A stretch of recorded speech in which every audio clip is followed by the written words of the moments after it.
the Namaqualand. And we'd like to share our results with you. Now, as most of you are probably aware, EDA is becoming quite a popular subject in literature. It's attracted much attention not only from conservation circles, but also increasingly from government and NGOs and whoever's really interested in adaptation. And it is called, or it's seen as a very flexible and robust approach to dealing with the potential impact of climate change. But unfortunately, it's still a very new field in science, so there's a considerable lack of research and information regarding this, especially in South Africa, and our arid regions have been neglected. To address this gap, Conservation International and so Conservation South Africa is currently looking at conducting pilot studies on EVA in different contexts across the world. They're currently looking at projects in the Philippines, Brazil, and also, of course, here in South Africa. Amanda mentioned yesterday the vulnerability assessment they recently did in the Namaqualand. And this is just to give you an idea of where we are in the Namaqualand district municipality. Our case study specifically focused on the Colloquium and the Namaqualand municipality within the Sakhimangu biodiversity hotspot. Now, the vulnerability analysis showed that the entire region is very, very vulnerable to climate change.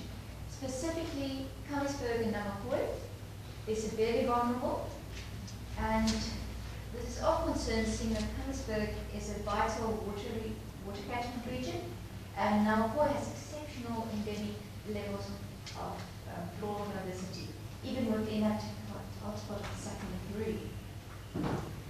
Now, there are two case studies, the one focused on rangeland rehabilitation as an EVA option, and the other focused on wetland rehabilitation.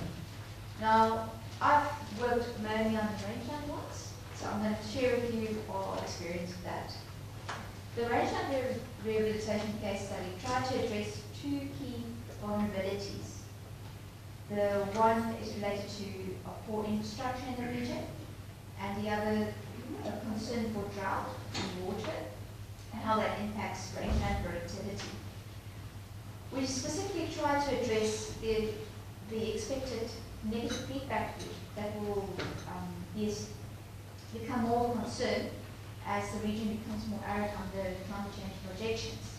It basically relates to a decrease in plant cover, which will increase soil erosion and decrease water capacity, which leads to a reduction in livestock production in the area, and also has the additional spin-off of increasing flood damage to local roads, already very poorly maintained. Now, we had to source quite a diverse spectrum of information to get all the necessary data, and most of the data was available. For example, rehabilitation projects have been active in Namaqualand, so it was easy to contact experts and find out how much actual costs to reseed a degraded area. And of course, we contacted municipalities to also find out what their budgets are for upgrading roads and maintaining roads. But two factors were very challenging due to a lack of updated information and any monitoring information at all. For example, we couldn't really find any updated information on the degree of degradation in the region. So we used Hoffman's report on land degradation that was published in 2099, somewhere there. And we concluded that in the worst case scenario, at least 25% of the rangeland of each municipality was degraded, and so only that area was considered for rehabilitation for a project. But the most challenging part was actually finding out what is the erosion benefit of rehabilitating rangelands. We couldn't find any literature on actual measured data or quantified data on changes in erosion and following rehabilitation in our arid regions in South Africa. So to overcome this, we tried to use erosion risk mapping done by LaRue in 2008, where we looked at the difference between the potential erosion risk, which is basically the scenario of tons of soil produced per year when all vegetation is removed, compared to actual erosion risk, which is with your vegetation cover is still intact. So we interpret this as the potential erosion as the degraded scenario, and the actual erosion as the rehabilitated scenario, and the difference between the two in the reduction in erosion rates as the percentage reduction in erosion following rehabilitation. And so we took a bit of a leap of faith, but assuming that this is then the potential reduction in, or ratio reduction in maintenance costs to roads. Now this is just a basic layout of how the entire process works. We have four major scenarios. The first one is the maintenance scenario, which is basically engineering approach, which just maintains the status quo and included annual road maintenance and also providing annual fodder to the areas that we regarded as degraded rangelands. The second scenario was the full engineering scenario, where we upgraded all the roads to a degree that maintenance, at least within the time frame of the analysis, was no longer a problem, and also included, of course, annual fodder. Then we had an EBA done at 100%, we rehabilitate 100% of the degraded rangeland. We included benefits of livestock production and also a co-benefit of flower tourism. But as you can see, our calculated erosion benefit wasn't enough to account for all the annual maintenance costs. That came down to something like an upper cut of 30%, a mid cut of 25%, and a low cut of 23%. But just to explore this idea of the benefit of erosion further, we also took the benefit up to 100%, just to test the idea, but this is of course completely unrealistic. The final scenario that we tested was basically a combination of the engineering approach and the EDA approach. I should also just mention that we did try to include lagged effects. For example, concluding from some reports on sedimentation levels in rural areas, in dams, we concluded that there's going to be at least a 20-year lag period from starting rehabilitation to when you actually start seeing improvements in the local ecology, and so the erosion benefit manifesting. We followed the same approach with Colloquium, though the erosion benefit was slightly less. And this was basically our findings. The least cost option was maintenance, so basically going on as things are now. And your EBA was very, very, very expensive. When we looked at the benefit cost ratios, the picture didn't change much. We found that all NPV values, these are the net present values and annual net present values, were all negative. None of the benefit cost ratios were higher than 1. So even your engineering scenario, which just about made 0.09 benefit cost ratio, still wasn't really a very good return on investment. Despite this pretty negative result, or discouraging result, we would recommend still that just going on as is with the maintenance is not very recommended, because it does not address any of the real current vulnerabilities and the future vulnerabilities. And it would be unrealistic to expect for the municipalities that are already limited by budget to continue providing fodder every year. So we would recommend at least a 50-50 option, where you do of course upgrade the very poor infrastructure, but also do some kind of rehabilitation. Alright, and now I'm going to hand over to David, who's going to talk about the wetlands. Here? Okay, you just talking to it. Good afternoon. So I looked at the wetlands, and my analysis was a bit more simpler than size. So instead of trying to sort of approach the complex idea of trying to place a value on all the sort of range of benefits that you can obtain from wetlands, we rather switch the analysis around and rather look at the chief benefits that local communities actually derive from the wetlands, and that being that these wetlands, or the main benefit derived from these wetlands, that they are there to sustain livestock farming for these local communities. Okay, so I define my study area as being wetlands in the Cummings Lake uplands, so those wetlands that fall within the Lily Fontaine communal area, and lie at an altitude above 800 meters above sea level. Okay. So there you can see at the bottom in the macroland there's a Lilienfontein communal area. There's several communal areas within the macroland. And then these are the wetlands that I looked at. There are those in light green, if you can see them. Okay, so as I said, I approached my analysis looking rather what can we do to sustain livestock stocking rates into the future. And this is based on the assumption that, well, this was based on the sort of simplifying assumption that with the effects of, assuming that if the wetlands were to continue to degrade along their current trajectory, with the effects of climate change imposed on top of them, that these wetlands might not be able to support livestock stocking rates into the future, especially over the dry summer months of the year, which is when there's a chief reliance is on these ecosystems.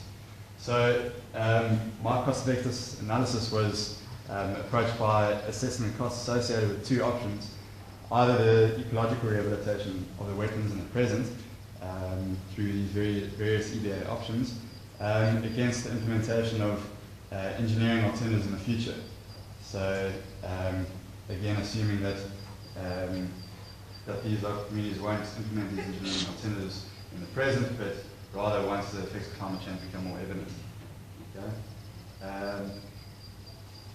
Sure, and I'll approach it from 4 different approaches. So just, there's quite a lot of uncertainty because there's definitely quite a large lack of data. And we don't know how people are going to react to climate change in the future. It might be, they might implement the engineering alternatives at a sort of exponential rate, or maybe they'll do it just according to drought frequencies in the future. So, and another thing, so I have a whole lot of costing data from working for wetlands that have already done work in the coming back uplands and rehabilitating wetlands. But so they've done a whole, those costs are based on a whole combination of EVA costs. It includes gabion installation, concrete structures, revegetation, and clearing. And so we don't know whether the sort of resolution of monitoring isn't to the extent where we know exactly what rehabilitation costs need to be applied to each wetland in the future. So it needs to be, if you apply that sort of combined rehabilitation costs across the whole area, it's actually really expensive, and it's our combined EVA costs are at 187,000 rand per hectare, which is pretty high. So, but we don't know whether that's probably unlikely that they're going to have to apply that combined EVA approach to all of the wetlands. So as a sort of half measure, we said let's apply it to those wetlands that already have been rehabilitated by working for wetlands, and for the rest of them we'll apply the costs associated with adding and clearing, which are much lower, so thinking that the EVA cost would fall somewhere in between that. Okay. So this is just how I projected these costs, so either exponential implementation, and the engineering alternatives included either feed alternatives or water alternatives. The feed alternatives being importing feed or water alternatives being to install boreholes to continue to support livestock over those dry summer months of the year. And those value of the feed alternatives was calculated by the differences in stocking rates in the wetlands of the dry summer months of the year relative to the stocking rates of the whole area. Okay, and then the water alternatives are calculated as there's a number of springs and dug wells that are very close to the surface that livestock farmers use to obtain water from. And the assumption is that with the projections of less rainfall in the future and greater temperatures, there won't be enough rainfall to feed these water sources that are very close to the surface, in which case they'll need to install boreholes to substitute these water sources. Okay? So these are the 2 different ways that are implemented, or that are projected implementation of engineering alternatives, either exponential or according to drought frequencies. According to Schultz's study for this region, there's projected to be frequency of 2 severe droughts of 2 consecutive years per 50-year time period. So it's quite a simple projection, but just to sort of look at it from different angles. And these were my results. So these are just looking at the straight costs. We found the cost of EBA again were much higher than the costs associated with implementing engineering alternatives in the future, which is largely driven by, as I mentioned just now, the high cost of EBA, which found to be 187,000 rand per hectare. Yeah, so, I mean, framed by the objective of sustaining livestock stocking rates into the future, I mean, yeah, you can clearly see it.